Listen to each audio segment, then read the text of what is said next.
De aquí entonces tenemos que surge nuestro Código de Comercio, el cual lo tenemos desde la época porfiriana. Desde el porfiriato es cuando tenemos nuestro propio código. Y nos dice que en virtud de la autorización concedida al Ejecutivo de la Unión por decreto el 4 de junio del 87, de 1887, ha tenido a bien expedir el siguiente código, publicado oficialmente en el Diario Oficial de la Federación el 7 de octubre al 13 de diciembre de 1889. Surge en el 87 y 2 años después es que se está publicando. Su última reforma fue el 28 de marzo de 2018. ¿Sí? Y es un código que en su conjunto tiene normas, criterios y principios del derecho mercantil que tratan de regular las relaciones mercantiles. ¿Qué distancia hay desde cuando surge hasta su última modificación que hemos tenido, 28 de marzo de 2018? Y que en teoría, ¿sí?, debería de estar al día y debería de venirse reformando de acuerdo a las necesidades del código que vamos a aplicar al comercio, de acuerdo a las necesidades de nuestros comerciantes, del comercio tanto nacional como internacional que estemos teniendo.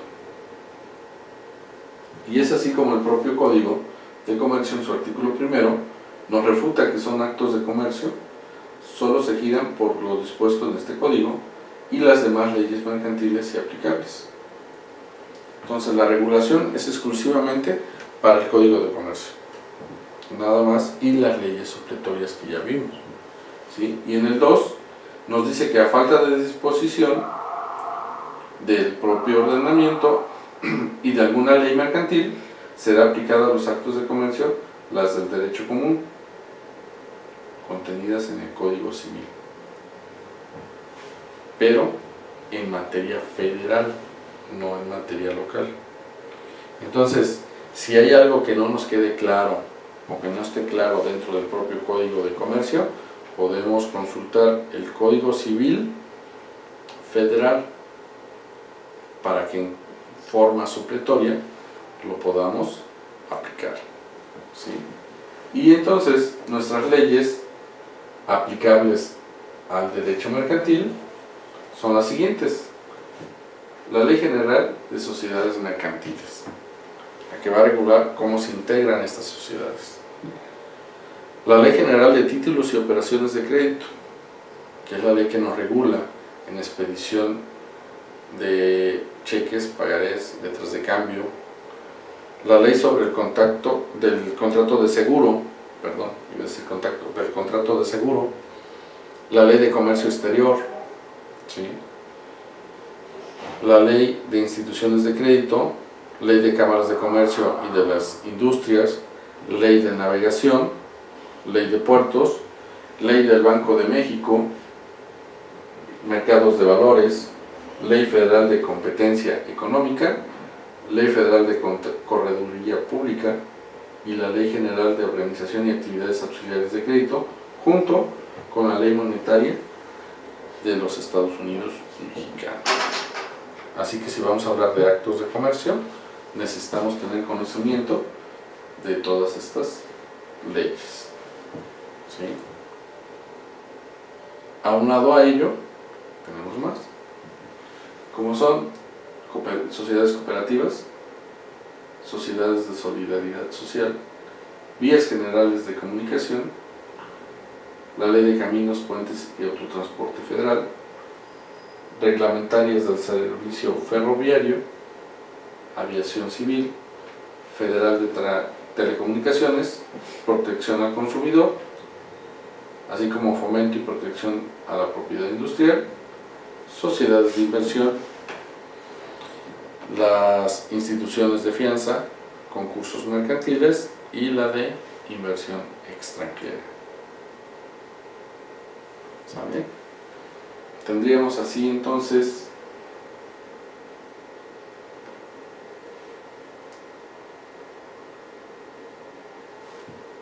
28 leyes aproximadamente que se van a aplicar a lo que es mercantil, ¿sí? Y la jurisprudencia. Se dice por ahí que a lo mejor la jurisprudencia tiende a desaparecer y entonces nuestros tribunales de la Suprema Corte de Justicia ya no emitan una jurisprudencia así como tal con ese nombre, ¿sí? Sino se emitan criterios los cuales sean de consulta y puedan ayudar a resolver las controversias a los juzgadores. Pero la jurisprudencia nos dice que del concepto latino jurisprudentia se conoce como jurisprudencia al conjunto de las sentencias de los tribunales y a la doctrina que esta misma contenga. El término también puede utilizarse para hacer referencia al criterio sobre un problema jurídico que fue establecido por sentencias previas y a la ciencia del derecho en general. Y es así entonces como esta jurisprudencia como fuente del derecho está compuesta por los actos pasados de los que se han derivado a la creación o modificación de normas jurídicas, ¿sí? Entonces, ¿qué decimos que ha sentado jurisprudencia en nuestro país? Una controversia que ayudó a resolverse por medio de un criterio de la Suprema Corte de Justicia, por medio de un criterio de los tribunales unitarios o de los tribunales de circuito, ¿sí? Entonces, ellos son los que han emitido estas sentencias en base a actos históricos, ¿sí? Tenemos que también los usos y costumbres influyen, y entonces es así como se denominan las reglas generalmente admitidas entre comerciantes para la realización, ¿sí?, de ciertos actos mercantiles que han sido impuestas por la costumbre en cuestiones de tráfico mercantil. No deberíamos de admitir, nos dice aquí, la aplicación de la costumbre contrarias a las disposiciones expresas de ley, ni las que se funden en actos ilícitos o contrarios a los principios del orden público. Bien, en cuestiones de ilícitos, voy de acuerdo, no se deben de aplicar, pero ¿qué pasa con un uso y costumbre en un pueblo que está regido bajo esta situación, pudiéramos llamarla jurídica de ellos, ¿sí? Y digo jurídica de ellos porque en base al uso y costumbre que ellos aplican, resuelven sus problemas, no aplican la ley como tal, ¿sí? Por eso aisladamente digo jurídicamente de ellos, ¿sí? Bien, entonces la costumbre nos dice que es el modo original de manifestación de la voluntad, constante y uniforme por todos los que intervienen en la actividad mercantil. En cuanto al derecho mercantil, es de formación eminentemente consuetudinario y es la norma creada e impuesta por el uso social. Ha surgido de la opinión popular y está sancionada por un largo uso. Se requiere que la repetición se efectúe con el convencimiento de que tal conducta es obligatoria, pero exclusivamente del lugar. No es lo mismo aplicar el uso y costumbre de Oaxaca a irnos a Chiapas y allá querer aplicar el mismo uso y costumbre. No, este lugar únicamente, por eso decía yo, jurídicamente por ellos tomado así. Entonces, la costumbre, a como ellos resuelven esa situación y que está de acuerdo a la sociedad de ese lugar, entonces es como se van a adaptar y lo van a seguir resolviendo, independientemente que exista la propia norma, que exista la regulación. Si en ese pueblo al que lleguemos a hacer comercio, lo están haciendo de esa manera, ¿sí? Así también, entonces, la costumbre, el propio Código de Comercio nos dice en el 280 que el comisionista debe desempeñar por sí los encargos que recibe y no puede delegarlos sin estar autorizados para ello. Bajo una responsabilidad podrá emplear en el desempeño de su comisión dependiendo en operaciones subalternas que según costumbre se confíen a estos. El propio 280 nos está hablando ya de la costumbre. Por otro lado, el 1132 nos dice que todo magistrado, juez o secretario se tendrá por forzosamente impedido para conocer en los casos siguientes. Y la fracción cuarta nos dice, siempre que entre el juez y alguno de los interesados haya relación de intimidad nacida de algún acto religioso, civil sancionado y respetado por la costumbre. Ahí está el fundamento de cuándo no se debe de aplicar la misma. ¿Sí? Bien. En cuestiones del uso, el propio Código de Comercio en el 304 y 333 nos dice lo siguiente: salvo pacto en contrario, todo comisionista tiene derecho a ser remunerado por su trabajo, en caso de no existir estipulación previa. Al momento de la remuneración se regula por el uso de la plaza donde se realiza la comisión. De acuerdo a cómo se paga en esa plaza es como le van a pagar a él, si no está previamente regulado.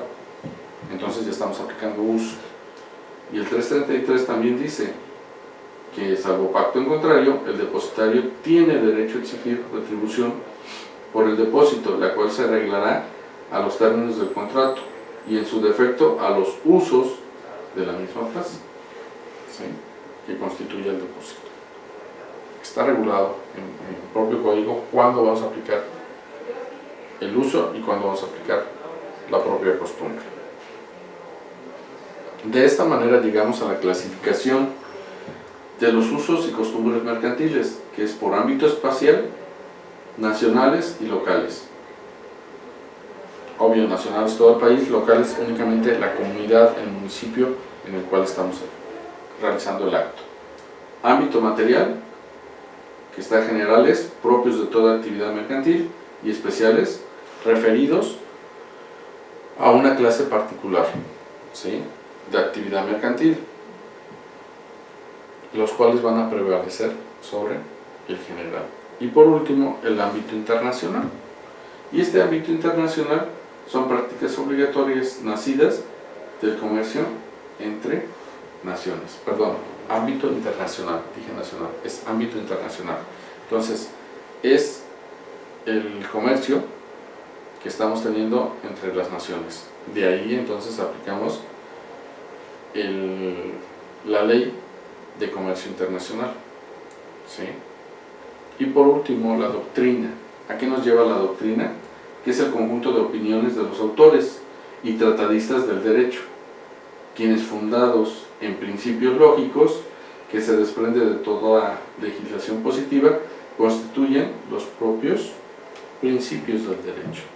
Entonces la doctrina la podemos utilizar, ¿sí?, como nos dice aquí, que viene siendo el pensamiento de los autores y tratadistas estudiosos del derecho mercantil. Y es así como la doctrina es el conjunto de las producciones debidas a la ciencia jurídica, en tanto esos trabajos tengan por objeto exponer el derecho de una forma interpretada, ¿sí? Tendríamos dos formas de doctrina, en sentido lato y en sentido estricto. El sentido estricto significa la jurisprudencia del Tribunal Superior, y el sentido lato es la opinión autorizada y racional compartida por uno o más jurisconsultos sobre un punto controvertido. El derecho que suple la omisión de la ley, ¿sí? Entonces, son los pensadores, son los estudiosos del derecho mercantil los que van a dictar doctrina en sentido lato, y son nuestros tribunales los que van a dictar la doctrina en sentido estricto, ¿sí? Hasta aquí con este tema. Gracias.